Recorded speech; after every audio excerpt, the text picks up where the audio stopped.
And welcome back to Mixed Media Live. It is a new Mixed Media Monday. And that reminds me, I've got to shout out one special human being who's showed up in and out to these shows, not in and out, actually pretty consistently, to these shows to comment and just give us the best, funniest comments sometimes. 909 Crime, who's now supporting us on our locals page. So if you want to support us as well, you can go to mixedmediapodcast.com, and there will be a link to our support page where you can help us out with a little tip that comes with a few bonuses here and there. But today, pretty excited because we've got an interesting topic from Ben, which he'll be explaining later. And up first, I'm going to be interviewing my first intern. So we'll be talking about that later. Without further ado, I guess I'll describe the podcast. So the podcast happens every Monday at 9:30 p.m. Eastern Time. And basically we talk about anything art, media, whether it's like news items or reviews of sort of popular art or stuff that we come across on Reddit, or opinions we come across on Reddit. We talk about pretty much anything and everything. Philosophy of art, pretty much everything's fair game. And we talk about that live here on the show for about like 2 hours or so every week. And we have a podcast version of the show, which if you go out and to Apple Podcasts, to what else are we on? We're on pretty much everything. Stitcher, Spotify, that's a big one. Don't know, I forgot that one. Bunch of Unfortunately, yes. There's a lot of unfortunate tools that we have to use. You can visit our playlist to see why we say that. There are plenty of discussions on those particular tools. Hello, Stephanie Costello. Good evening to you too. The format's basically we'll talk about news first. Just chit-chat around about how our week has gone, and then we'll dive into our particular topics. So without further ado, I guess we'll introduce ourselves. So my name is Irving Nestor. I'm a filmmaker and media entrepreneur. I own a company called Auriela. You can go to visit the website at auriela.co. And fun things are happening there all the time, and hopefully I'll be able to let you back into that world sooner rather than later. This summer. How about you, Ben? Hi, I'm Ben Costello. I'm a flute player and a media composer out in LA. All right, and our guest, who is not videoed, but is in drawing form down below, you can introduce yourself. Hi, my name is Liberty Czarnik, and I am a new intern for Irving's company, and I'm very excited to be here today. Sweet. Yeah. And typically we have a third, regular host, Nathan, who is taking finals today, which that sucks. Don't envy him at all for that. So he's taking the day off. Hopefully he'll be back next week because I think he's done after that. No gaming stuff today. We'll see if he appears in the chat to give us some gaming news. We'll see. I guess with that, how have you guys been? How have your weeks been? It's been a long week, and this is another long week coming up. This is my last week of classes, and like I mentioned on our last show, the recording session I'm going to be in is taking place this Friday. So I'll have to get back to you after that. To talk about my experiences firsthand with the stuff I talked about last week. If you watched our show last week about contemporary recording techniques. That's, I don't know, just kind of surviving the end of a semester for me. Yeah, how about you, Liberty? My week's been going pretty well. I'm out in Minnesota right now, and it's that 1 week of the spring when all of the trees are starting to turn lime green. I think it's my favorite week of the entire year out in Minnesota. I've been working on a lot of new content. I'm gonna have a live stream on Wednesday as well, and just making a lot of videos. Yeah. Very cool. Yeah, there'll be a link in definitely after the podcast. We'll see if I'll pop it in into the description in the chat during the show to your channel and everywhere else, presumably. We can find you afterwards. So Liberty's got a cool channel. You should go to check it out for sure. Yeah, so for me, let's see, what's been going on? Oh, I have a second monitor, which sounds really dumb and not like, news at all, but it was free, and it's making all the difference with this live editing right now. I've just got my editor up, and I've got my chat on a separate monitor, and I've got a whole bunch of stuff separated out so that I'm not freaking out and going crazy, switching tabs and blah, blah, blah, blah, blah during the show. So I'm pretty psyched about that. Let's see what else is going on. Oh, I'm doing a Batman study, which has been very fun. Very, very fun. So I've seen plenty of Batman films, so I'm starting with the ones that I haven't seen. And the one that we decided to start with, me and Steph, was Batman and Robin, because we want to start a little lighthearted with the Batman films, and it was definitely lighthearted. I'll give you that. It was a fun, hilarious experience. And let's see what else. And we watched The Batman by or not The Batman, the quote Batman end quote by Tim Burton, the first one, and that was interesting as well. So I'll be guest hosting. The reason I did that is because I'll be guest hosting on a different podcast in 2 days, not a live podcast. So I'll post a link to it once it's all said and done later, so you can get my thoughts. So yeah, that's my week pretty much last week. Oh, and interns. Hopefully going to have a team of like about 4 to 5 by the end of it. Got 2 on board right now, and I really don't want to go through the process of picking the other 3. It kind of hurts. Some people are really excited, but I don't think I can onboard everyone, which kind of sucks. But that is the reality of it. Yeah, that's pretty much it for me. How about anything newsy? Guys, notice anything newsy? I honestly did not pay a ton of attention this week, just with all the stuff I've been doing.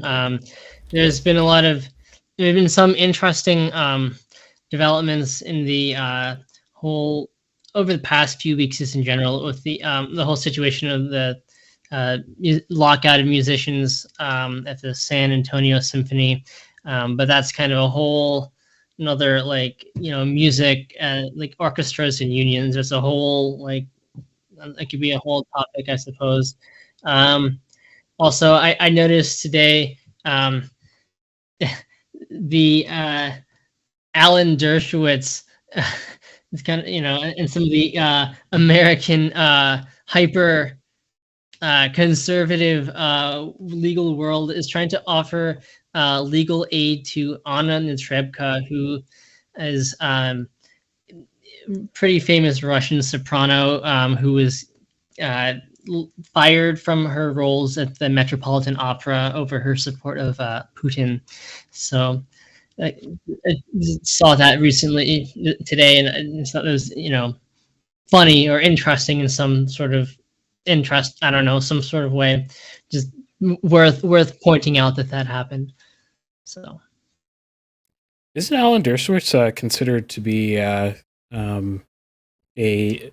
I don't know. He describes himself as left wing. I don't know much about him personally. I don't either. I just know that he's kind of been on the Trump side of legal things, right? Defending Trump. Didn't he defend Trump at the his first impeachment trial? Yes, I do remember that. Yeah. But I think his thing was he's a defense attorney. So his thing was everyone deserves a constitutional defense. He's defended Epstein. So, that's the sort of hard line he's taking with I sort see. of defense attorney mindset. I see. Well, sounds like he's trying to represent Anna Netrebko, the probably the most famous living Russian opera singer. Gotcha. Yeah, don't know anything about that world. Sweet. Let's see. For me, I haven't noticed terribly much of too much interest. Trying to think. I feel like there's got to be something. Well, okay. Actually, I'll take a different line than I usually do. If you go back to one of the episodes that I don't remember the episode number, I'll have to go look it up. But if you go search recession / inflation on the channel, you'll find 2 videos where way back, almost like a year ago, or maybe like 6 months ago for one of them, I don't fully remember. Long time ago, I predicted pretty much everything that's happening now. And if you followed anything that I said in those videos, you're probably doing a lot better than maybe most people are sort of weathering the storm. Yeah, I'll just leave it there. I'll say the biggest development on that front is I dumped, I think in the last episode that I talked about economic stuff, I expressed that I was sort of nervous about, how the crypto space was evolving. I had dumped like all of my Ethereum. Hopefully the algorithm doesn't kill me now that I'm mentioning these terms. Dumped all the Ethereum. Sort of had a residual holding in Bitcoin. I have since jettisoned that as well. And the primary reason, and I think I might start doing if I have time, especially in the near future, I might start doing sort of like little morning snippets of like little economic mini predictions, if you will, every morning about sort of what's going on in the world. And the biggest red flag that I noticed with Bitcoin was that it was predicting the SPY. If you know what the SPY is, SPY, that follows the S&P 500 index. So basically what was happening is Bitcoin was falling before the SPY would fall predictably, or it would rise before the SPY would rise predictably, which sounds like a great tool, right? By the way, right? Like, you have a predictor for what's going to happen to the S&P 500 index. Yeah, it was pretty great, and I made a lot of money off of it.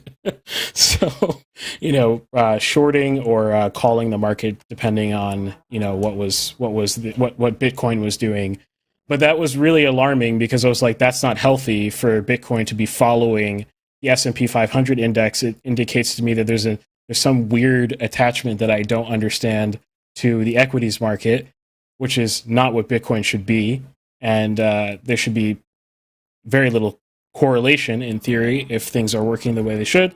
I dipped out at the right time because it has since fallen like a rock with the equities market. So yeah, that's to say, check out the episodes on economic stuff if you want to learn something, and let me know if you want me to do more episodes like that. I've sort of stayed away from those types of episodes as they are a little bit more tangential to what we talk about here, and only are beneficial to you if you're an independent artist, doing stuff like that, trying to figure out your life. So I guess that's my perspective on the news. Liberty, you noticed anything? Yeah, I think just what's interesting about all of that happening is considering, like, do I want to buy right now, or is this something that I don't want to participate in? And that's definitely something that I've been thinking about with Bitcoin and other cryptocurrency. With the stock market, it like feels safer, but also at the same time, what is safe with like trading stocks and Bitcoin? So yeah, that's my thoughts on it. Yeah, for sure. It is. I muted myself. There we go. It is definitely a scary time to try to get into things right now. But again, hashtag no financial advice in anything that we said here. So copy us at your peril. Copy us at your peril.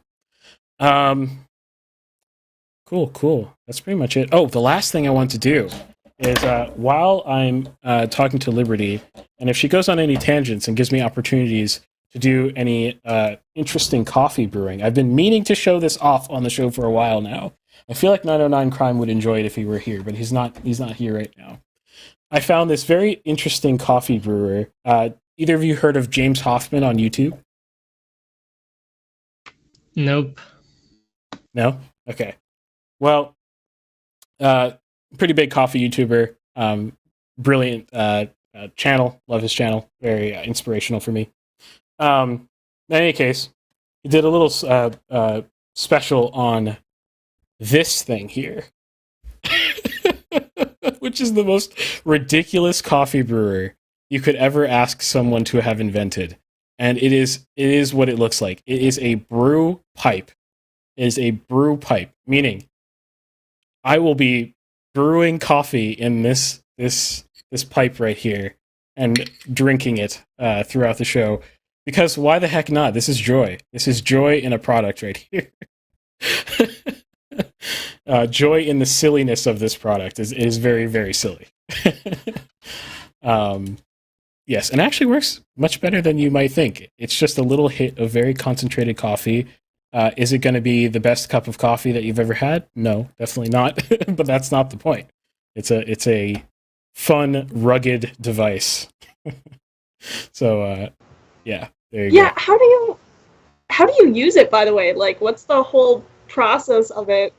Oh, it's going to be a fun time. So I have this thing right here, torch. Oh, let's see if I can light it. Come on. There we go. There's the torch.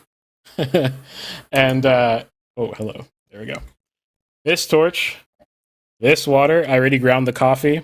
The coffee's already in the pipe. So I'm going to be pouring water in there and heating it up for way too long using this torch to get it to the right temperature.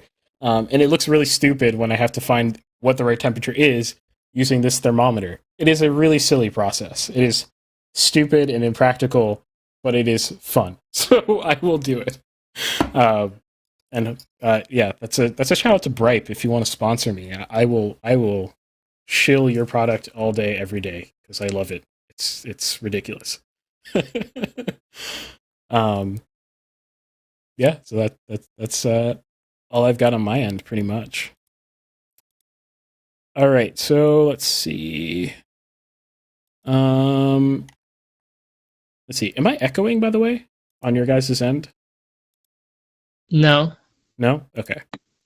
Yeah. There's some echo on my end. I don't know if it's because I'm using Skype wrong or not, though.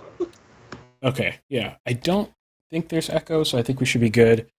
If you are listening live for the first time, if you happen to be in live for the first time, what ends up happening is that we cut these down for our post-production, or for... Oh, whoops.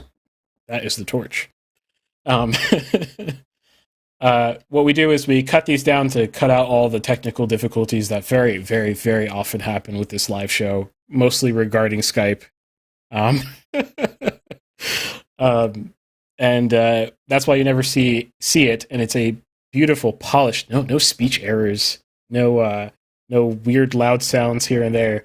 And then you hear it live, and you're like, "What the heck is this ugly show?" Well, that's the explanation. That's the explanation. All right, so I will be transitioning then to our little segment. So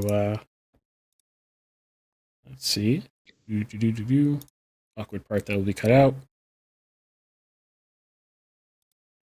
And here we go. Oh, that's the wrong one. Talk about awkward. All right, and here we go. Mixed Media Movies. And welcome back to Mixed Media. It's as if you have been here the whole time, if you're watching live. And today we have a fun episode on Mixed Media Movies, where we're not really talking about movies per se. Actually, probably end up talking about movies. But instead, we've got Liberty over here, who's got her own YouTube channel, but perhaps more importantly to me, has joined the Auriela team as an intern, which is really exciting.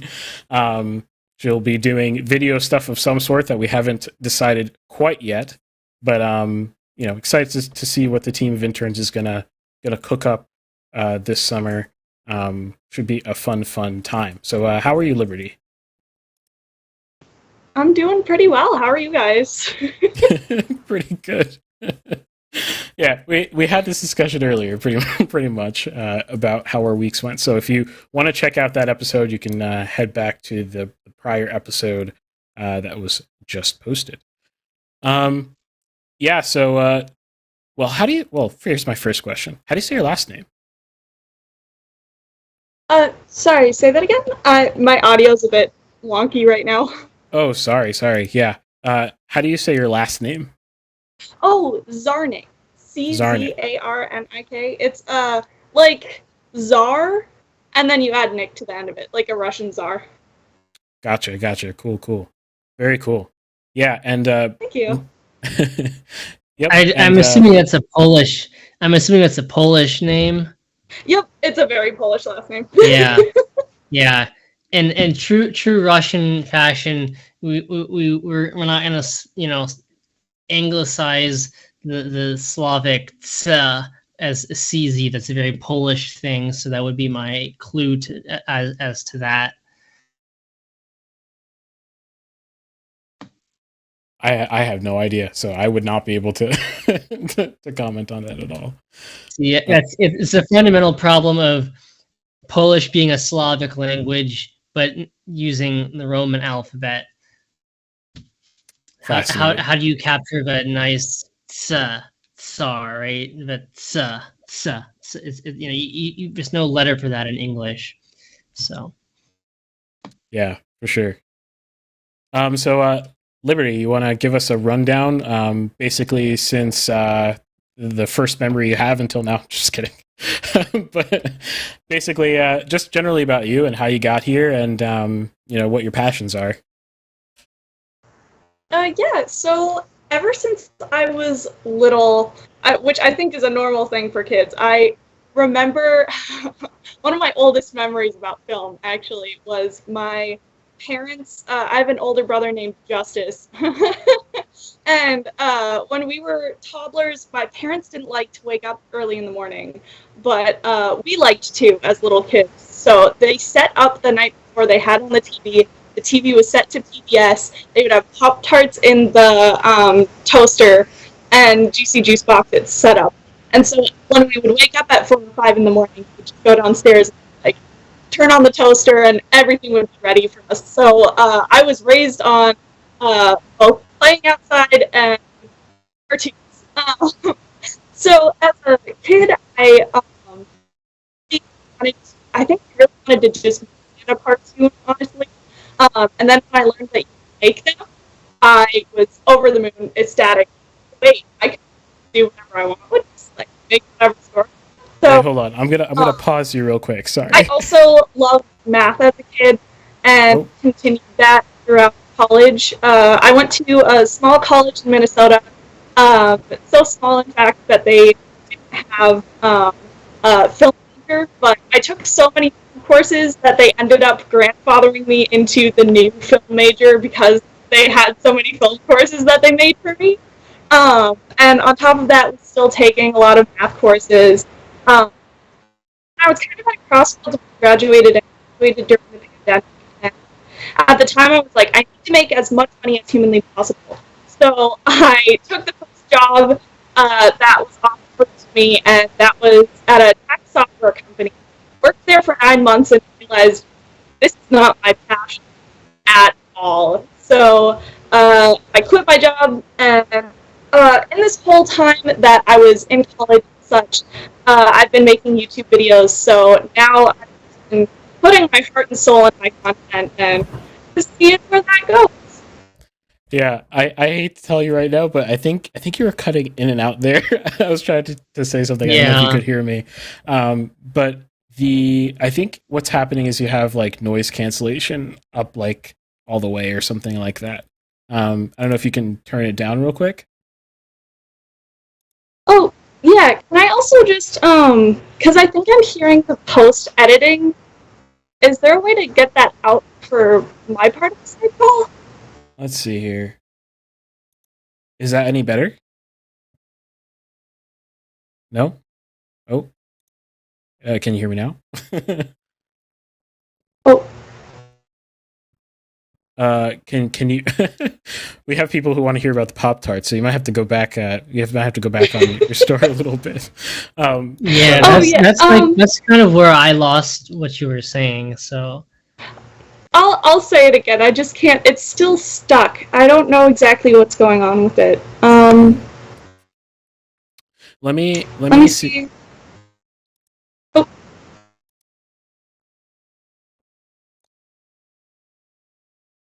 Are we? Oh. This is the joy of live shows. Yeah, I think I don't see anywhere I would be doubling on my end. I have no idea what would be causing that, to be honest. Would it help if I got out of the call and got back in? Would that maybe? That's fine. Yeah, go ahead. Okay.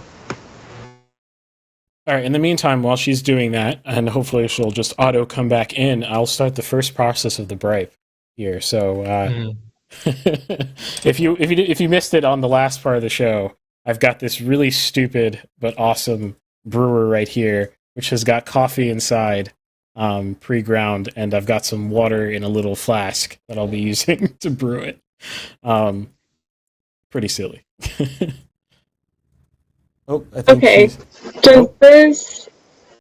Can you guys hear me? Yeah, I can hear you fine. Can you hear me okay?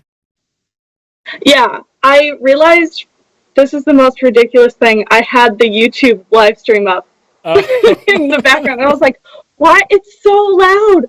But does the audio sound all right for me? Yeah, no, it sounds good now. Better. Yeah. Okay. So where? So you have to go back to the Pop-Tarts. Something about Pop-Tarts. Okay. That's pretty much the last thing I heard. So. Sorry, I left you guys hanging for a minute there. So when my brother and I were toddlers, my parents didn't want to wake up before 5 a.m. And being toddlers and stuff, and my brother was 8 years old. We both wanted to, the second the sun came out, we were up. So my parents would set up Pop-Tarts in the toaster, Juicy Juice boxes on TV trays, and PBS on the TV and turn off the TV at night, so that when we went downstairs, we wouldn't have to ask for anything. We would just go downstairs, breakfast was ready, and it was an absolute buffet of Pop-Tarts and Juicy, anything you wanted as a kid. And it sounds like a lot of sugar. Oh my gosh, so much sugar. I was raised on sugar and cartoons, but I think I turned out pretty okay.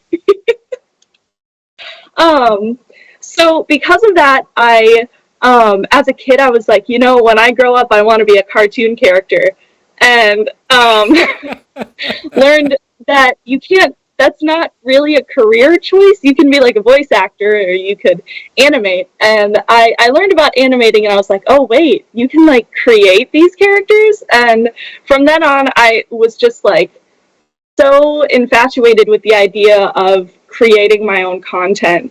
And the second I got a camera, which it only took photos, but I tried to make my own films with just a camera taking photos. And from then on, I didn't even have a drawing tablet when I was in high school. I used my mouse and the lasso tool and made little GIFs on Tumblr. But I just had such a passion for drawing and art and film.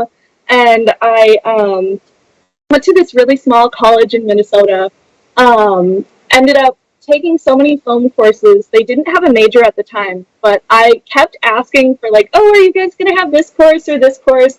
And they ended up creating a major and grandfathering me into it because there were so many film courses at that time.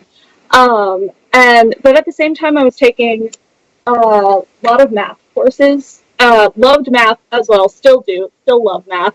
And I graduated during the pandemic, so I applied to a whole bunch of different film internships and such, didn't get an answer back from any of them, and I was like, okay, I just need to make as much money as I can and pay off my student loan. Picked the first job that gave me an offer, and it was at a tax software company. And I worked there for 9... Yeah. I worked there for 9 months and I was like, this is not for me. So I quit my job and I have been working on YouTube. I've been working on YouTube ever since my senior year of high school. So I've been doing it for quite a few years now, but now I'm like all in just working on content and working on beefing up my film skills. Yeah, very cool. Very cool. Yeah. Now, so what is it that you actually like about math then? Because I assume that the tax stuff wasn't doing it in terms of in terms of what you enjoy about it.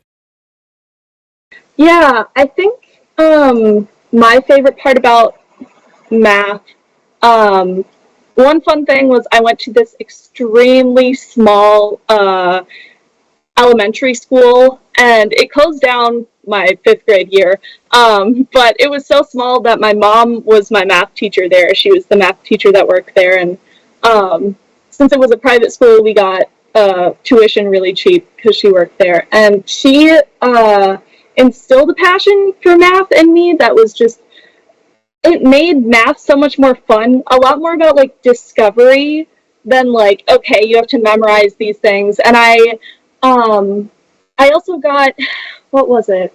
I think my freshman year of college, Cards Against Humanity does this scholarship for women in STEM called the Science Ambassador Scholarship, and it's like, make a YouTube video about anything you want in STEM, and like whoever wins gets a full ride scholarship. I didn't get the full ride, but I got I got first runner up, and they gave me a small scholarship for it. But I basically vowed in college, because in middle school and high school, all of the girls in my math classes were like, actually, I don't like math. And like, I could see throughout the years taking more math classes that they like just decided I don't like math. And it was, I think for me, it was less about like disliking. Irving, I think you might want to mute yourself while you're doing that. Oh, I can't hear Liberty. But that maybe that's not coming through on the YouTube channel, but I can't hear her right now. Oh, okay. Can you still hear me? I can hear you, although I also definitely hear Irving. Cool.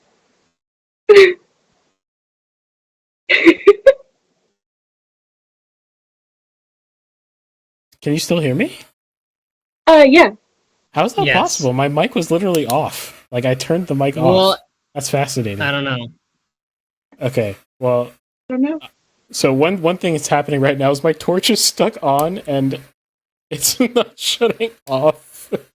So that's really awkward and kind of terrifying a little bit right now. I'm literally not depressing the the valve here. So I guess we'll just run out of butane, which is horrible and annoying. But so maybe we shouldn't have been so quick to plug the product. No, Bribe, don't listen to Ben. I will still sponsor your ridiculous product. I'm not related. Yeah, I'm a separate entity. Yeah, sorry about that. You can go ahead. Oh, you're good. So as I was saying, as I got into high school and college, increasingly more and more girls and women in my classes were just saying, like, I don't like math, I hate math. And it saddened me so much because nobody says, like, I, like, hate English because it's hard. Maybe it's, like, boring for some people, or, like, I hate history because it's so hard. But for math, like, there's a certain point where you take a class and it gives you like a gross feeling and you're like, nope, I'm never going to do this again. So I vowed to promote women in STEM as much as humanly possible. Well, at the college that I went to, trying not to dox myself online. But I worked really hard on it. I think just the ideal job for me would be combining those two, but tax software for me did not do that. There was like not a big level of like creating things, and well, in math, I guess sometimes you create things, but more like discovery and that like eureka moment. I love that. Fascinating. Can't say that. Oh, I don't know if you guys can hear me. I think you're muted now actually you're muted, now. Irving. Yes, I muted myself from the Skype chat so that I didn't abuse you guys with the sounds of the flame. No, that's fascinating. It's interesting because I thought of myself, growing up as like a nerd, like a computer geek, and ended up where I am today, and it's completely other. It making me nervous with that torch. Oh, can you hear? Only just now hearing Irving. Oh, okay. No. I think it was resolved because I had the mute on for a moment. There we go. That's very interesting. So, do you ever see yourself like going back to that at all, or like exploring that anymore, or like is it just sort of like sort of a past thing now? Honestly, I think my dream job would be to direct, like, I think like a PBS show with like very much bringing up a lot of women in STEM, and also just like showing how fun math can be, while also exploring a lot of fun stuff in animation, because obviously it would be animated. So I definitely want to combine both, but the whole one or the other thing is I can't do that. I know I've made a couple of videos on my YouTube channel too. I think my senior year of high school I made one about double deriving, and I did a Lazy Town parody of it. That was so fun. So doing more stuff like that, I think, is something in my future. I'm just gonna guess. You said you watched a lot of PBS. I'm gonna guess you are a fan of Cyber Chase. Oh yeah. Wow, I haven't heard that term in a long time. Oh, Irving, I think you're muted. No. Oh, I'm muted on the stream again because I have to finish brewing. Oh no, he looks so excited though. No, I'm back. The stream could hear me. This is very confusing because the everything's routed so oddly. So there's like Skype audio and there's like streamed audio, and because I'm special, I have like weird accesses to different things. Anyway, you don't have to worry about that. But I have not heard the name Cyber Chase in a very long time, and that just a lot of neurons fired off for a moment. Hey, yeah, I grew up watching a lot of PBS, so Clifford the Big Red Dog, come on. The classic. It was like Arthur, Cyber Chase. Oh gosh, what was that one thing called? Oh gosh, there's. Oh no, I can't think of what it's. Oh man, what was that last? What's that show called? Like Arthur, JJ the Jet Plane. Oh gosh, JJ that one was a little weird. Yeah, that one freaked me out. I'm not gonna lie. The scariest one is definitely My Big Comfy Couch. That one give me nightmares. Oh gosh. Oh wait, no, but you forgot the worst of the worst in terms of just psychedelic, experimental children film, Teletubbies. Oh, I thought you. What was what's the name of the dragon one? Dragon Tales. Dragon Tales. Okay, Dragon Tales. Between the Lions. Oh, that was a good one. Zaboomafoo? Oh yeah. Mm-hmm. Oh yeah. My goodness. What was the one that I can't think of the name of the one I really liked, and I was a little bit older. It was like a bunch of kids competing against each other, and like. Was it Fetch with Ruff Ruffman? Yes, yeah, there we go. and you had, I was about to say a dog, but okay. I don't remember that one. That's wow, yeah, this a is really like catchy intro. how many, I don't even know what was this, like 20 years ago? I don't know.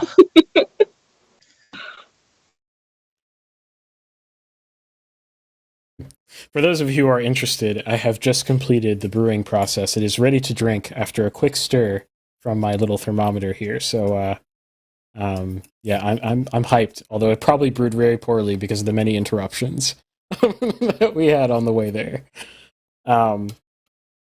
Cool. No, that's very interesting. I didn't know of the particular aspirations that you had, but that's pretty cool. Yeah. So I don't think Redwall is. I don't think Redwall was PBS. Was it?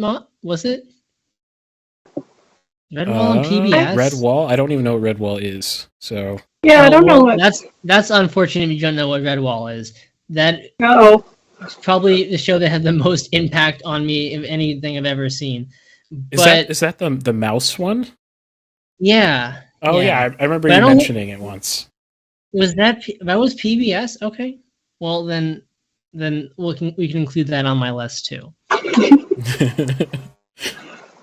Cool. Yeah. Let's see. I had an obvious next question and now I'm forgetting.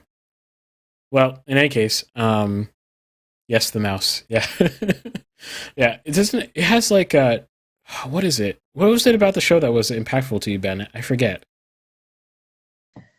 Oh, well, so I definitely talked about this at some point in one of our shows, but I mean, I just thought it was like a really cool concept, and like, I don't know, what I would do with my younger brothers, we would like pretend to be like, mouse knights or whatever, and like run around, like, create our own stories loosely based on it, but with this CD Russian orchestral favorites in the background as like the backing track to our medieval fantasy games. And that's still the most important CD of my life. I don't know, it just, yeah, the whole idea of like music accompanying action in some way, music telling a story. Very cool. Yeah, actually, that's a good segue. So what sort of stuff has inspired you then, Liberty? Besides shows growing up, but like what other stuff sort of inspires you, gets you wanting to create, or it has impacted you? Honestly, watching other YouTubers' content really inspires me. Just like seeing what they come up with or what inspires them. Also, I think what's super fun is, and I'm trying to be a little bit more cognizant of this, but like going out and making new memories and being like, oh wait, that would be really fun for a YouTube video actually, or just like little things that are goofy about me, people really like to watch for some reason, and figuring out like how I want to animate that and like how I could make a fun story out of that is like super fun to me. I have so many ideas in the works. I think one of my favorite videos though, and my subscribers' favorite videos, I have one called Being the Demon Roommate, and I basically like interviewed my roommate at the time, and she's like still my best friend from college.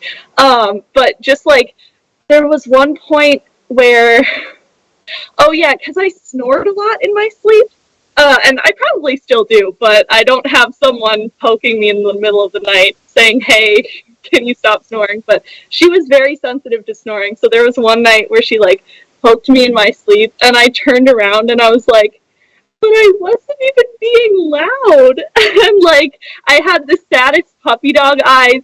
And then like later, like when I actually woke up that morning, she mentioned it to me and I was like, I do not remember a single thing I did last night. I do not remember saying that. Or like sitting up in my sleep and yelling, park, park, park. Like all of those funny stories, just talking about those with her. I think stuff like that is really fun. So yeah. That's what inspires me. Very cool. Something that we'll definitely be talking about during the podcast, and something that I'm trying to get better at, not the podcast, the internship. And something I'm trying to get better at is this idea of monetizing the process. I've almost certainly talked about that, maybe in an episode about marketing or something like that. Just I don't know, find it somehow. Um, but like when it's actually a much more difficult mental shift than I think people give it credit. So you have to go from like living your life and then having your work separate, which is, you know, the natural way of living. And probably if you don't need to do it the other way, it probably is the healthier way, I imagine, of living your life, is keeping your work and your life, you know, somewhat separate. But like sort of monetizing the process is the idea that you take the process of business in general, or content creation, if you're a content creator in particular, and you take the parts of it and use your platforms to monetize your business, you know, you doing your business basically. So if I'm, I don't know, let's say this happens to me all the time. I learn some new finance concept, or I learn how to optimize some financial aspect of the business. So, you know, let's say I realize that I can, I don't know, gain business credit in this one way that was a little bit hard to figure out. Instead of me just like filing that away in my personal knowledge and benefiting into the future, I should actually monetize the process of learning that by learning it with my audience. So then I can take, you know, the process of learning that new skill, display it back out to, let's say, my YouTube channel, and that sort of becomes extra content on top, if that makes sense. I probably explained that very poorly. But like, you know, it's something that, you know, yeah, you tell clients, although it's very hard for clients to listen to you about doing such things, because it is extremely difficult and sort of intrusive to have the camera on more often than, you know, you're sort of used to, or, you know, taking down notes and whatnot. But can be very, very, very effective and rewarding on the business end of things, if that makes sense. Yeah, that's cool. So like, when did you, or how did you learn to draw? I don't think you said how, right? Or did I totally miss that part? I don't think I explained that. My parents, so I have 3 siblings, and my parents wanted us all to be like very well-rounded individuals. So I took this after-school art course that was like extremely, what was it? How basically like 100 years or so ago, people would learn how to study art. You would like use references and try to recreate them as closely as humanly possible. And it was like with pen and ink and watercolor and all that fun stuff. So I took those courses for about 5 years. I think also taking those skills and then making whatever art I wanted was really fun. Especially that helped me a lot to learn the fundamentals of like drawing and color theory and all that stuff. But I think what helped me learn the most was, just like doodling in class. Whatever I saw in class. As a middle schooler, drawing eyes was my favorite thing. But now it's just like doodling whatever I see.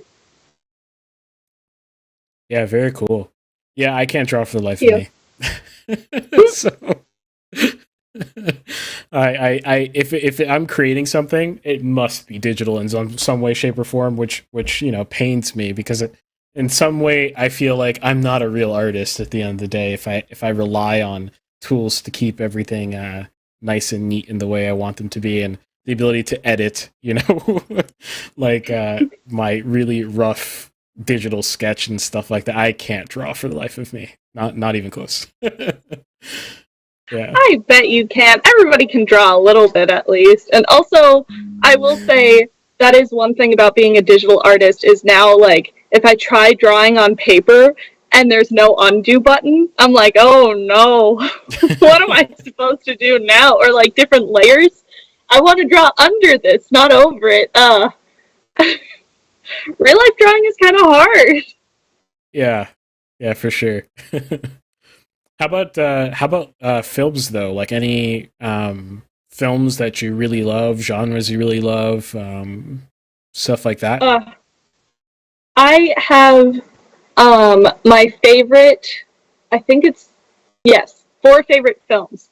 And they all have like different levels of meaning to me. My top favorite film of all time is The Book of Life, directed by Jorge Gutierrez. I believe it was released in 2017, or it was 2000. I think it was 2017. Such a great film. He, as a kid, and I have his concept art book, read it cover to cover when I got it for Christmas.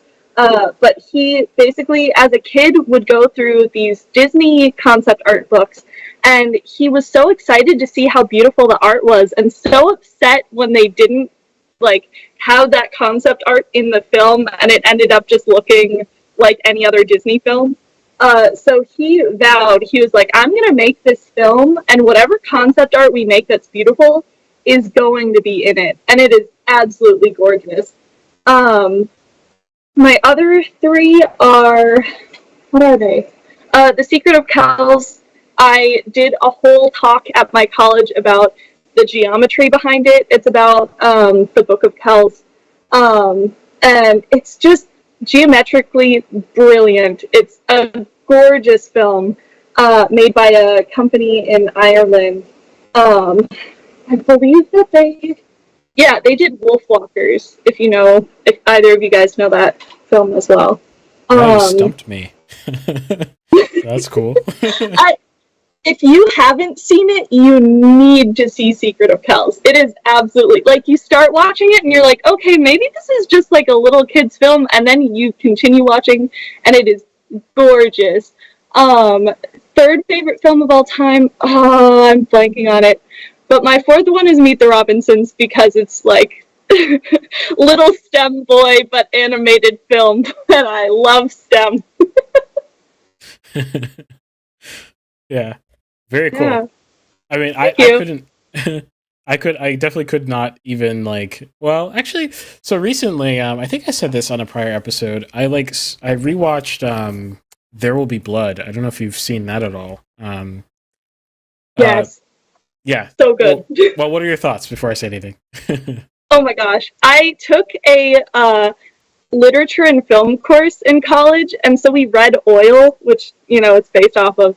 And it was, if you haven't read Oil yet, oh my gosh, it's so cool to read it first and then watch the film and just see where he goes with it. Incredible. But anyways, you continue. No.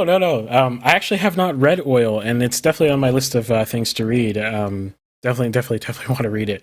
But I've seen There Will Be Blood, I think, 4 or 5 times, and every time I pop it back in, it's always in my top films of all time. But I feel like people don't talk about it that much, which is kind of odd to me. But I'll pop it back in and be like, this time I'm going to be bored with it, and no, every time I appreciate it more and more and more and more. And honestly, when because I got into film pretty late, sometime in high school. I know a lot of y'all out there, film junkies, have been watching film since you were 2 years old. Citizen Kane when you were 5 or something like that. That isn't me. That would be completely meaningless if you watched it when you were 5. Yeah, exactly. But I don't know. There may be some proteges watching out there, being like, "Yeah, what the heck are you talking about? Appreciating There Will Be Blood when you're in high school. That's light work." But I when I was getting into film, it was one of the first films that I sort of studied properly. Popped it in with the intention of learning from it, and it was like a super huge experience for me the first time I watched it. And in retrospect, I think about the films that I'm writing, and I realize just how much There Will Be Blood in particular, very particularly, affects the way I think about story and character development and layering from a story structure perspective. There's so much to be said about the integrity of the image, and I could go on and on and on. But I think that might be my favorite film as of now of all time, which is very hard for me to say. Never thought I would actually have a favorite film of all time until I watched it a few weeks ago, and I was like, you know what? I think this is a different experience for me than pretty much every other film. So, yeah. Ben, have you seen it? I have not. Oh, highly recommend from both of us, I suppose. Oh yeah, it's really good. For sure, yeah. Let's see. I guess there's a weird buzzing happening on my end. I don't know if y'all can hear it. Oh, it just ended. That was really odd.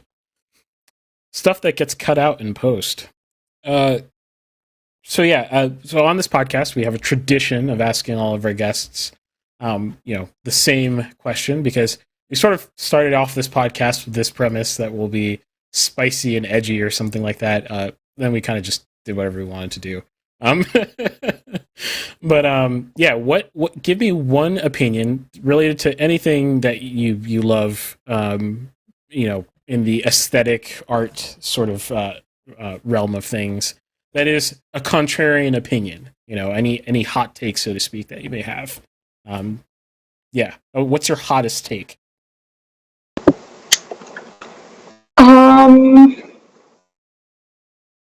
Oh, wait 1 second. I had it. I've written this down somewhere, specifically if anybody would ever ask me this question. Wow. You're quite prepared. That's very specific. It's gonna take me a second to find it. No, that's fine. In the meantime, I'll talk about how terribly this coffee brewed because of the intermittent heating process that happened early. It's going to be unfortunate for anyone listening to this. Can't see what you have in your hand. Well, see, that's a perfect advertisement for hopping onto the link in the description, where you'll find our YouTube and Twitch and Rumble, where you'll be able to find all of our video versions of our podcast, where you can see this lovely, beautiful object called the Bripe, the brew pipe, so to speak, that is made some really terrible coffee right now, it actually usually makes decent coffee. This time, no, because I messed up the process, but that's okay. I'll suffer through it. Is it like especially burnt coffee or like especially acidic? It definitely burned. And I also ground it a little bit too fine, which, now that we used the word burn versus acidic, now actually, after you say what your hot take is, I'll interrogate you about coffee. So go ahead. Okay. So everybody says that Die Hard is a Christmas movie, but by that same logic, Twilight Breaking Dawn Part 2 is it's the same level of Christmas movie, by the same logic, if you aren't a coward. You know what? Twilight Breaking Dawn Part 2 is a Christmas movie. I haven't seen that film since I was forced to when my cousins were watching it in the basement when I don't know, middle school or something like that. But I have to confirm with producer wife, my wife, whether that is an accurate description or not. Hopefully she'll tell us in the chat. But that is probably a spicy take. But would you recommend people watch it during Christmas time? Honestly, yeah. By that same vein, watch all of the Twilight movies. It'll put you in the mood for Christmas, for sure. I suspect Irving strongly disagrees with you. just knowing Irving and his opinion of Twilight. Yeah. Maybe my hottest take is that I like the Twilight series. Ooh, yeah, see. Uh-oh. So what happens to be maybe my least favorite film of all time is the first. Oh my Twilight. gosh. But that's okay. You're still on the team. Oh, thank God. Immediately promoted the customer. Oh, no. Yeah, exactly. Producer wife, who's Stephanie England in the chat, says, I don't know what the logic is for Die Hard to be a Christmas movie. It's an office Christmas party, that's why.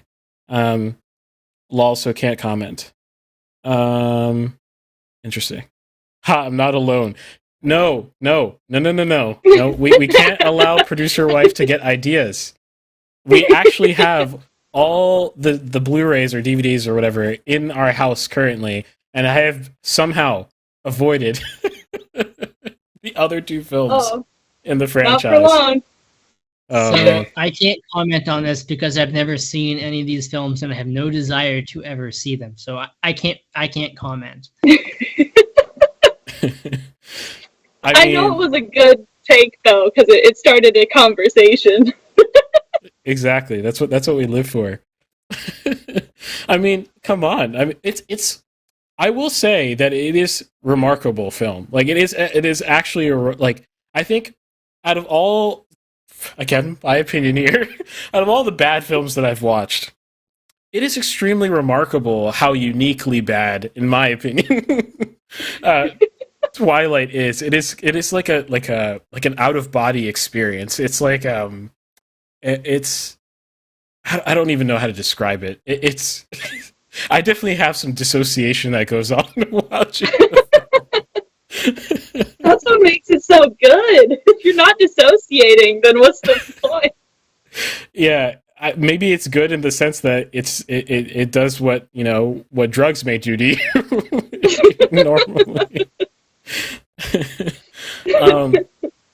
Yeah, I mean, I knew just when I saw the first shots of Edward and whatever Bella, that's her name, when they saw each other for the first time.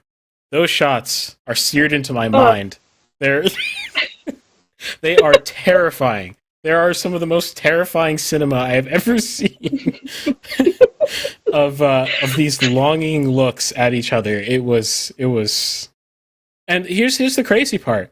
I love Robert Pattinson as an actor. He is phenomenal. Oh yeah. He's really exited the vampire stage of his career in a blaze of acting glory. He's phenomenal. I've loved everything I've seen him in. He destroys the screen, sometimes to the detriment of those around him who are mediocre in comparison. So I have an immense respect for Robert Pattinson as an actor, but not in Twilight. So. I think he would agree with you, actually. I think he said in a few interviews, like, please forget that I ever did Twilight. Like, I regret doing it. Yeah, I can imagine. I'm surprised that Ben has avoided seeing Twilight in college, because that's when I saw it. It must have... You certainly talked about it a lot with me, but I've never... I think you showed me a couple scenes, but I don't think...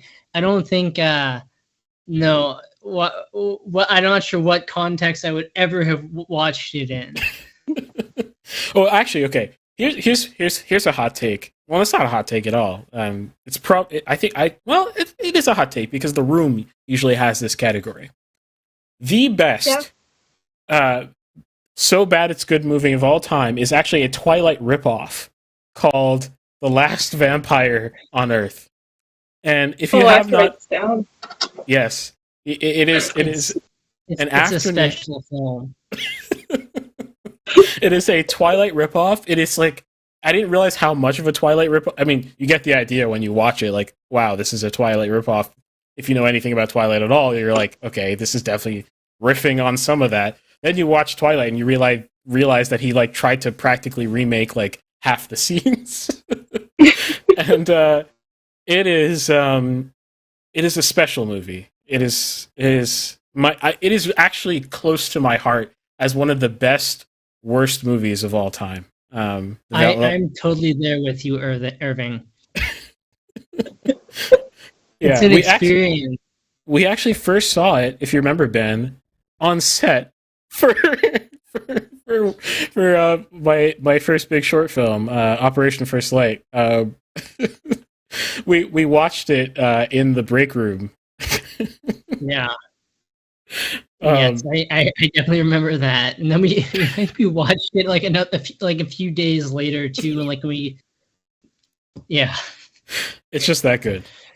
It's a special film. It is hilarious. I will laugh every time. Do you have a favorite terrible movie though, Liberty? Oh gosh. Favorite terrible movie. Oh, there's one. What is it called? It's like they're all, and it's like a like much older one, but they're, well, not like black and white, but they're like all in a grocery store, and the dog's a detective, and it's 3D animated. If I remember what it is, it's like Doesn't ring a bell to me. it is a absolutely terrible movie, but it is all for free on YouTube.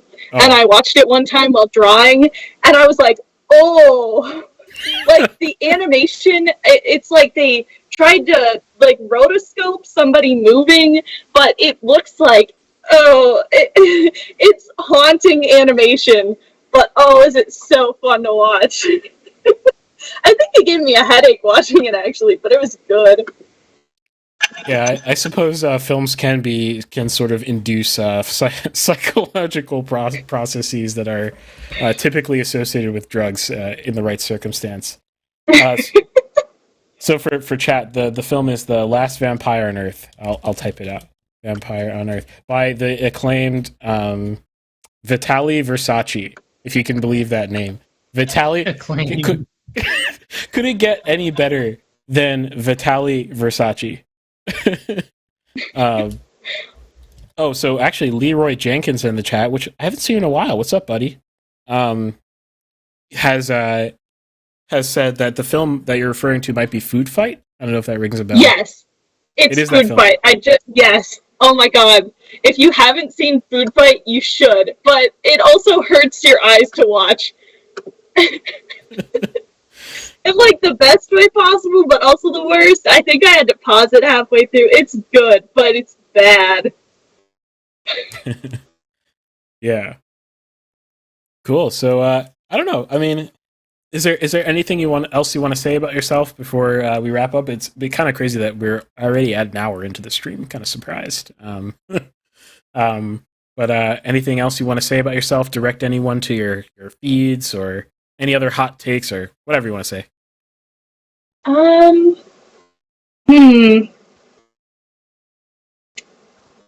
Trying to think.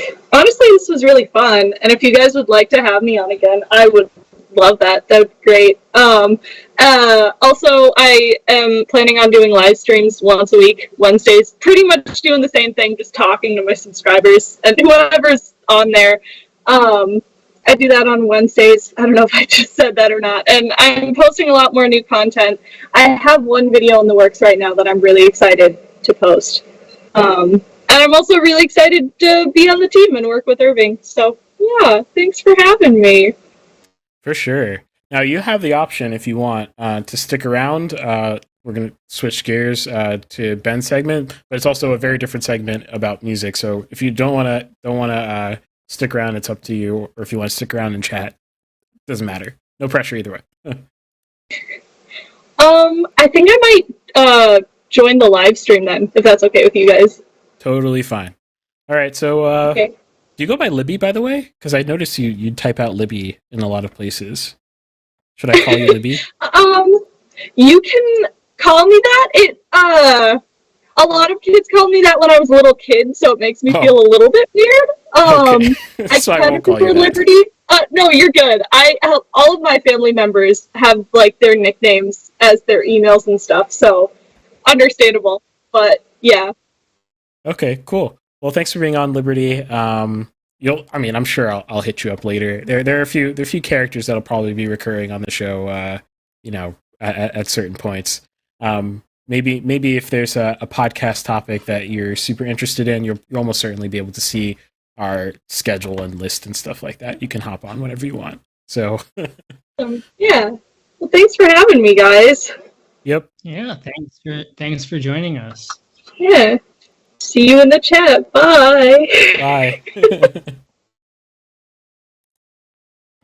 Sweet. So that was awesome. That was Liberty Czarnik. And you can check out her channel by visiting the link in the description if you're watching in post. And her channel link is in the chat. If you're watching live with us right now, I just popped in the chat for you to see. Yeah, and I guess last thing I'll say to close out this segment is that this was a segment of 3 from this week. So if you want to check out any of our other episodes, Ben, what are you going to be talking about again? I'm going to be talking about the establishment of the classical canon. There you go. Classical music. So if you want to hear about that, or hear our casual talk about our weeks and a little bit of the news, you can check out our channel. Just hit our channel icon wherever you're watching in podcast form, YouTube, Rumble, Twitch if you're watching the VOD. And take a poke around if you're interested in anything. Subscribe. And most important of all, if you find any of it interesting and know someone else who would like it, hit that share button and send it over their way. With that, we'll go to the next segment. Let's see here. Ready, Ben? Mm-hmm. Okay, and here we go. Mixed media music. All right, welcome to Mixed Media Music. I'm Ben Costello, and in this segment we will be talking about the establishment of the classical canon in classical music. Seems like a massive topic. It's not going to be that massive, but it sounds massive and important. So, continuation of today's show.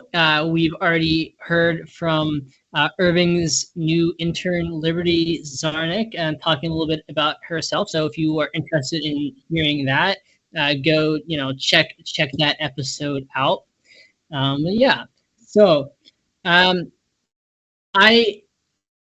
This is kind of related to our arguing with Reddit segments. If you are a if you regularly watch our shows, sorry, I can't talk today. If you regularly watch our shows, you've seen our arguing with Reddit segments. And I saw this post in Reddit today, and I wasn't sure whether I was going to suggest arguing with Reddit. And before I did, I actually wrote a response to this. But I felt like it was actually, I wrote 2 responses to it, 2 comments on it. But I figured, you know what, there are 2 parts to it, and I'm going to ignore the second part to it. But the first part, I'm like, there's a lot that it's a really massive topic, and I don't think the person necessarily means it to be a massive topic, but it gets into a really interesting kind of question for me about what is considered, the canon, the list of masterpieces in classical music. How is that established? And are we ever going to reach a point where we're not just listening to the same, 10 dead guys in our concert halls? Okay. I did actually post the Irving the link to the Reddit thing. I don't know sweet. If you want to pull it out. I can just read it too. Yeah, I'll pull it up while you read it. Okay. So this person, Charles Elliott Fiddler, asks, his title is, "Why did boomers and their parents' generation largely ignore Italian and French Baroque music?" Continues, "I really like Hesperion 21, L'Arpeggiata, and Les Art Florissants." I don't actually know any of these ensembles. I'm assuming these are all Italian and or French Baroque specialist ensembles. He says, "These ensembles have been such a blessing, and yet my question is, how come there wasn't something like this before?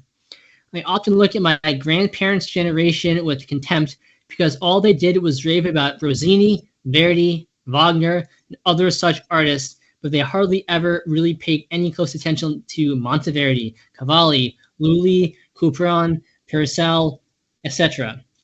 Enjoying classical music in the 20th century seemed more about enjoying composers from Mozart down to Mahler and cherry-picking some Baroque composers, Bach, Handel, and Vivaldi, and they would always play Bach's concertos with the piano." Okay. I really just want to bark at these boomers for ignoring the Baroque composers because I don't know why they did so. This is why I really like these ensembles that he mentioned earlier, I guess. Why do we ignore this type of music for so long? Okay, we're going to ignore the rant about what kind of instruments you should play Baroque music on. That's a totally separate question. We can spend your entire career talking about that. But the question of why this person is getting at, I think, unintentionally, getting at the question of why do we listen to what we listen to in the classical music world? And this is a question that I have been fascinated with since high school. And you can find lots of sources that talk about elements of this, but I really haven't seen too many things that synthesize like a lot of the historical reasons for this. But I'm going to try and synthesize some of them, and I'm sure I'm leaving a whole bunch of factors out because how on earth can anyone ever really explain how what is popular it became popular? It's not you can't really do it, but we can look at some factors. Well, let's start with where we are today, right? If you go to a symphony orchestra concert, nowadays they'll throw in a token living composer, and it'll probably be the token living female / person of color / some minority group composer, and they'll be thrown in there every other concert, every 3 concerts, one little piece in there alongside Mahler and whatever. Okay, yeah, that happens. Is that I called it the token, living composer for a reason, though. It's just there because it kind of you have to your programmers, whoever is in charge of programming, needs to say, look, we're doing, we're advancing the cause of modern and diverse composers. Is this really a fundamental part of any large orchestra's programming? No, it's not. What and why? Well, what do people pay to see? They don't pay, the people who are going to go to a classical music concert, right? And our audience is mostly older, upper class, upper middle class, and upper class, and largely white. Okay, what are they going to pay to see? They don't want to hear a whole bunch of music by living composers. They want to hear Beethoven's Ninth Symphony again and again and again, and they'll pay for it every year. Okay, and that's kind of a state of music. And so my question is, what we're looking at is why that's the case. And what we see historically is there's a massive shift that occurs. In 1800, orchestras are playing. I'm drawing this statistic from some books that I've been reading recently on this topic. In around 1800, about 80% of music that orchestras were playing was by living composers, living as of that time, obviously, and 20% was by people who had, from prior times. By 1850, that had reversed. 20% by living composers and 80% by dead composers in continental Europe. Okay, so why did that happen? What kind of shifts happened? And there are a couple of things. So the first factor is that in this period, it's when we're really starting in a lot of Europe to see the rise of a middle class, post the Napoleonic era. And along with that, we would see a decrease in the prominence and power of nobility. And in 1800, when we're getting this 80% music performed by living composers, most of these orchestras and ensembles that are playing, in France, are playing for the King of France, right? They're playing an orchestra, small orchestra employed by a prince or some other noble, and this person is not only paying and bankrolling his own orchestra, he's also hiring a composer and saying, hey, I need a piece of music for my whatever ceremony, like Esterhazy and Haydn, right? I just need a new symphony for my party next week. Come out with a symphony. So it makes sense. These orchestras were not largely public institutions. They're private use, and often music is being written specifically for them to perform for private use. And the popular venue is the opera house. And this starts changing as the 19th century progresses to, we get to that midpoint of 1850, where as the middle class, emerges, they want to hear music, and there's kind of this push for, aspiration for like acquiring culture that they didn't have access to. And as a result, we start getting the rise of public orchestras. They're not public in the sense that like they're publicly owned, privately owned, but they're for the public. This is basically what we have today. Okay, the orchestras as an institution, a public institution that gives public concerts. This is also the era of the rise of the conservatory, where we get the institutionalization of the knowledge of music and the tools of passing down that knowledge. And this also coincides with the rise in museum culture, right? Museums start getting opened up all the major cities, and people want to collect, as part of this rise in the middle class, they want to collect knowledge of things that are foreign to them. And in the words of Richard Cheruskin, he describes what happens to the orchestra as it becomes the museum of culture, particularly of musical culture. And he and a couple of other historians like to argue that the orchestra becomes the equivalent of going to a museum. You go to see the curated selection of masterpieces that you should experience to experience culture. We're also experiencing at this time intense financial pressures on these boards that are or societies that are running these orchestras. No longer is are the orchestra members guaranteed a paycheck because they're being they're employed by nobility.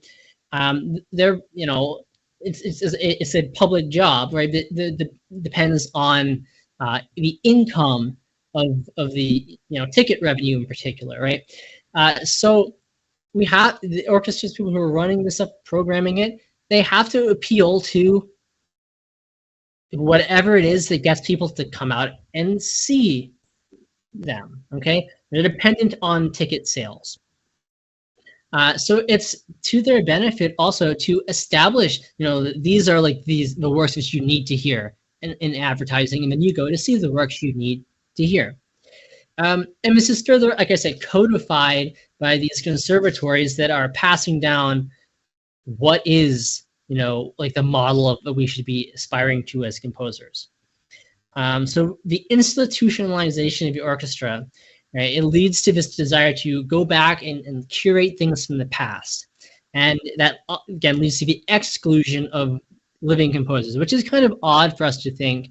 You'd think that, in the era of Brahms and Tchaikovsky, right, that orchestras are playing them. Yes, they're part of the 20%, the biggest people, but really, no, most of the audiences are listening to Beethoven, and they're listening to Mozart and Haydn. And you can see this if you look at like programs for even the big U.S. orchestras when they were founded at the end of the 19th century, very early years of the 20th century. That's what they're playing. They're playing Haydn, Mozart, Bach, Beethoven. Okay. So another thing that we have to consider. Now, we're still in the 19th century. We are going to get here to the 20th century in a second, but it's important also to remember the rise of nationalism in general, and in particular for Europe, Germanic nationalism. Okay, and obviously that has very far-reaching cultural effects. But in the musical world, they really the whole idea of genius and worshiping a solitary genius who conquers the world and is not really part of it but expresses something something of the sublime. This is a very German idea, and as Germany kind of in a Germanic world, in Germany, Austria kind of comes to dominate public conversation of music, which it does in the 19th century, in the Western world at least. They're also very invested, people who are promoting this, in promoting the titans of German culture for all sorts of nationalist reasons. And we can, again, talk about the effects of that and see the long-reaching effects of that in World War II and propaganda, but that's totally, it's a much broader topic. But they're giving us the idea of genius, and that, in particular, these German composers are the great geniuses, and that's what we need to preserve, and that's what you need to hear. And yeah, so what happens is once that really becomes entrenched in the institution of the orchestra and the institution for forming musicians and forming composers, which is the conservatory, once it's entrenched in those institutions, it begins what I refer to as kind of the feedback loop of the classical canon. So we've established that you go to a concert to hear mostly these museum pieces, right, for your cultural education, and then you'll hear maybe a living composer alongside everything else we're playing. As that becomes entrenched, it comes out in a lot of ways. So basically, the principle is, if people hear something a lot and they're told it's great, and that's all that they hear, they're going to think it's great.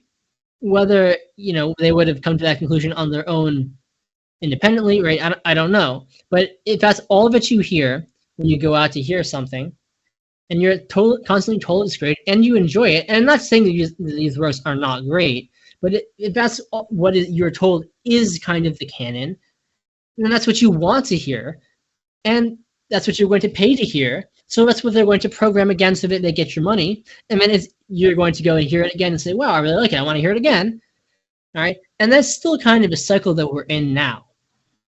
And this only gets kind of further entrenched as technology changes. So, at the mid, or even at the beginning of the 19th century, the main way of making money off of music was from sheet music sales, which kind of seems quaint today, but that's really how you made money in music, because people couldn't experience music that often in a concert hall setting, right? The middle class, even today, we don't go to concerts every weekend, and in a time before recording, there's no other real way to experience music unless you have the sheet music yourself and you sit down at your piano, because piano is an important part of being a middle class person, right? In Europe, you can play the piano, so you can buy the sheet music and you can play music and experience it and listen to your family members play it at home. But what gets published, right? The same things that are going to make money in the concert hall, kind of reinforcing it. So you play it, so and you hear other people play it all the time, and you play it, so you enjoy it, and that's what you want to hear when you go to a concert hall. You want to hear people who can play it better than you, right? And then as we start moving into the 20th century, where you get recording technology, okay, you think that this would democratize things a little bit, but that's actually kind of not exactly what happens. And why? Well, it's expensive and difficult to record things in the early days. So if you're going to record a piece of classical music with your orchestra, you need to make sure that you're going to recoup that in your sales. So you need to guarantee that you're going to sell your record. So what are you going to record? The pieces that people are going to come to your concert hall to hear anyway. And if there are very few records and they're not easily accessible, what are people going to hear? The same set of music, right? That has been selected because the orchestras know that people will buy it, and because they know the people already, listen to it because of how things have been set up as an institution. And again, if you listen to it all the time and you're told this is great and this is how the great works sound, as a general public, that idea becomes entrenched. So what is it that they want to pay to see in the concert hall? The same stuff that's been recorded. And so again, multiple feedback loops, right? The more you pursue money in terms of programming, right? Guaranteed you're going to get people to come and, sit in your concert hall. The more you're going to program that stuff, and the more you program it, the more it proliferates, and the more people want to come see it. And that is kind of the general history of how we've kind of come to this point where the canon is pretty well established, and people, the general audience, they know the big composers and the big pieces by the big composers, and they don't really know much else. And I'm not saying that as an indictment of anyone, but that's kind of the state that we're in.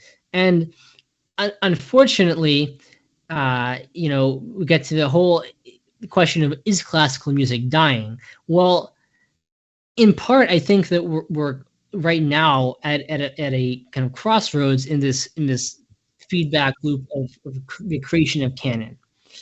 And I think that it's happening for two reasons. One is that the people who grew up with these, records and these are the established classics, that's what I'm going to go pay to hear at a concert. Like I said, the audience of classical music, the average age is way up there. Young people, for lots of cultural reasons other than this, are not necessarily attracted to classical music, and in general. And we're not doing, or students are not doing a good job of getting those people even, to come see even what they might be interested in seeing, because they're not programming it. They're not programming things that are, contemporary works by living people, for whatever, whatever things that the young people are interested in the classical orchestral world. And they're doing that because that's a risk to them. It's a financial disincentive. They know they still have an audience that is heading towards the grave, but is not there yet. So we're going to hold on to their cash as long as we can. And this, as I mentioned, if you watch our news segment, we're seeing this and especially in America, locking out musicians going on strikes in orchestras, because the model is just not sustainable anymore. I also think that we're at a crossroads of sorts, because as much as we can bemoan some of the financial issues involved with streaming music, the barriers to recording right now are very low compared to the early 20th century. So as a consequence, lots of music is being recorded, including music by pieces that by canonical composers that are not necessarily their big works by people who are not in the major canonical composers. It's all out there. Someone will play it and someone will record it, and it exists, and it's very easy to access. You don't have to go try and, if you want to hear some rare recording of a rare work, you don't have to go to your school's library and check out the record for half an hour at a time and only get to listen to half of the symphony you want to listen to. Somebody else is waiting in line. No, you can hop on your phone, or pull up Spotify and listen to anything you want, basically. So I think that we are yet to see what the full impact of those results, or full impact of that, the availability of on streaming sites is. But I kind of hold out some hope that it kind of opens up the canon a little bit, and opens up, what we can program. As this person, alludes to where we started, he can now listen to all these ensembles that are small ensembles that are dedicated to French and Italian Baroque composers that were not being played before. So, we do have these small groups that are popping up, specialists that are going to, play these works that were not part of the canon before. Does that kind of fill in the kind of space, in the cracks of the classical orchestral institution? I don't know. Hopefully it does. I think it's really important if we want more diverse audiences to come see our, concerts, not just a bunch of upper class, mostly white people going to pay, see Beethoven again and again and again. And this is not saying that, there's no place for any of these great composers. I think there's a huge role for all these, dead canonic composers. But should that be the only thing that is out there, right? Or should we be trying to broaden our musical horizons a little bit? I think it's always good to broaden one's musical horizons, whether you're a musician or not. I think there's so much out there, without devaluing one bit the canon. There's so much that is not in it that is of value, I think, I'd say to everyone, but you can pick what is of value to you from the immense body of music that exists that resonates with you. But yeah, it's kind of, there are probably thousands of other factors in how what is popular became, established as popular. But I think those are some, really key ones, kind of, the shift to the middle class and the financial incentive of drawing people in what will get them to come. So yeah, I think those are really some of the key factors in the establishment of a classical canon. And yeah, like I said, who knows what the future holds with streaming, but I think it's really a golden opportunity for more things to enter into, the conscience, the broader conscience of whatever small public listens to classical music. Yeah, if I were to add my 2 cents from the outside looking in, I think one of the biggest things is there needs to be a cultural shift as well from the artists and as this is not just a music thing, this is in all aspects of creators out there these days, is to really take the bull by its horns and just make your own parallel system, and that's very hard. I'm not trying to downplay that and make it sound like, you're not fighting billion-dollar titans or anything like that, because you are. But the thing is, it's no use to anyone if the process is democratized and the barrier to entry is lowered if you don't take it, right? So, it would require, cooperation and creation and effort, but the same thing exists everywhere else where there's a lot of democratized access, but not very much democratized use. Happens in film too. So, yeah.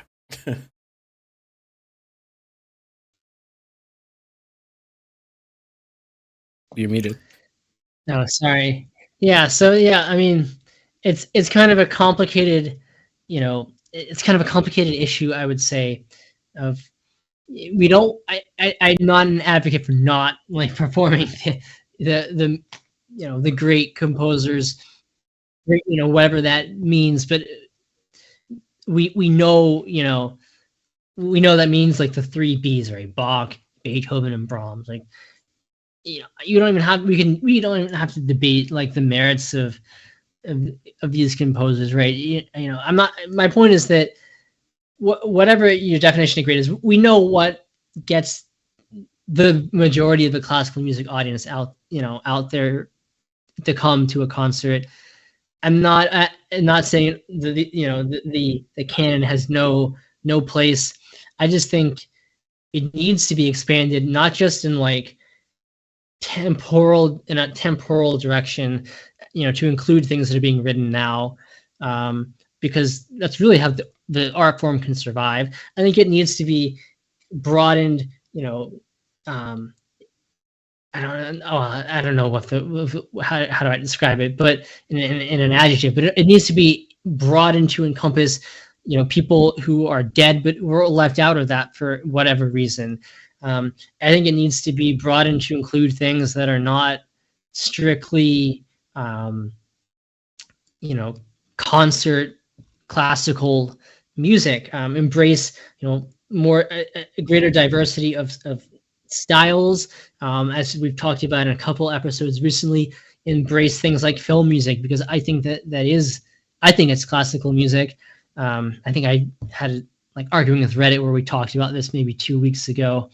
I think broaden it that way, because and we do see that orchestras are increasingly programming John Williams only, really, but they're programming these live to projection concerts where they will put the film up and have the orchestra play the soundtrack while you're sitting there, and those are the single biggest moneymaker of anything on any orchestra's calendar, because you're going to get people who are not there just for Beethoven. They want to go see Harry Potter or Star Wars, and it's just an added benefit. There's an orchestra that's going to be playing it live, So I think embracing more of that kind of thing, and getting rid of his attitude that, to the extent that it does exist still exists in some corners of the musical world, that film music and video game music is not classical music. It's getting people into the concert hall. Let's keep doing it. Get more people into the concert hall, and then keep them there with whatever interests them. Yeah, makes sense to me. I would agree wholeheartedly with that mentality for sure. Yeah. Cool. So is that pretty much it? Yeah, that's what I have. Cool. So if you for all those who are still in the chat, thank you for sticking around. We don't have a third segment today because Nathan's not around. He was taking a final, I think. I think he's back now. I hope he's done, because I know he's been working really hard as of late. Missed the last episode as well. But next week, hopefully we'll have a full team and a full episode and a full too much time of fun, because we just often go on for way, way too long. But that's okay, as long as you guys enjoy it. And if you have any comments, positive, negative, neutral, hello, hit us up in the comments down below. Let us know what we yep, I've been here. Oh yeah, hello. Hit us up in the comments. Let us know what we could do better, what you like about what we're doing, random hot takes, whatever it may be. Just hit us up in the comments. And you can also check out our Discord, which is growing and popping.